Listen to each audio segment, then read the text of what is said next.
अस्सलाम वालेकुम दोस्तों, मैं हूं फजल रहमान काकड़ और आप मेरा यूट्यूब चैनल देख रहे हैं लीगल अवेयरनेस।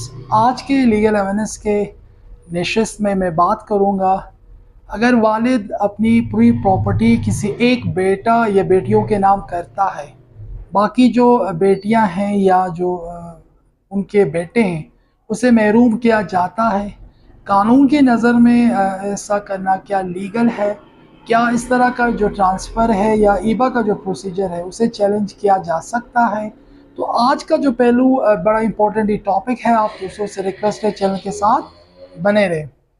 दोस्तों, यकीनन बाप अपनी ज़िंदगी में वो प्रॉपर्टी का मालिक है और कानून की नज़र में वो इख्तियार रखता है।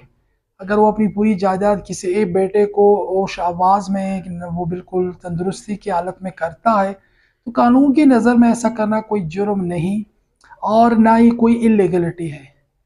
लेकिन इसमें दो एक बड़े इंपॉर्टेंट पहलू है। अगर वालदेन बूढ़े हैं, ज़ईफ़ हैं, एक बेटा या बेटे मिलकर उनसे डॉक्यूमेंट्स साइन करवाते हैं, अंगूठे लगवाते हैं, बाकी बहन भाइयों को वो इग्नोर करते हैं।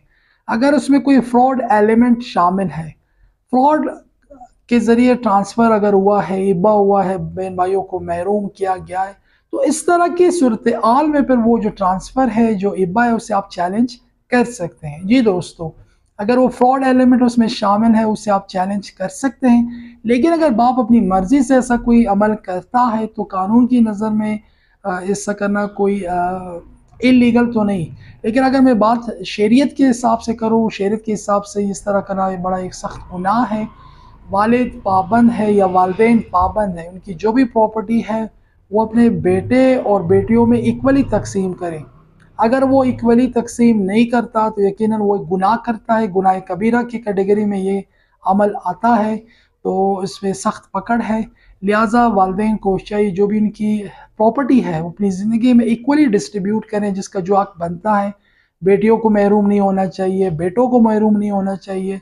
तो इस तरह की सूरत आल में वो होंगे।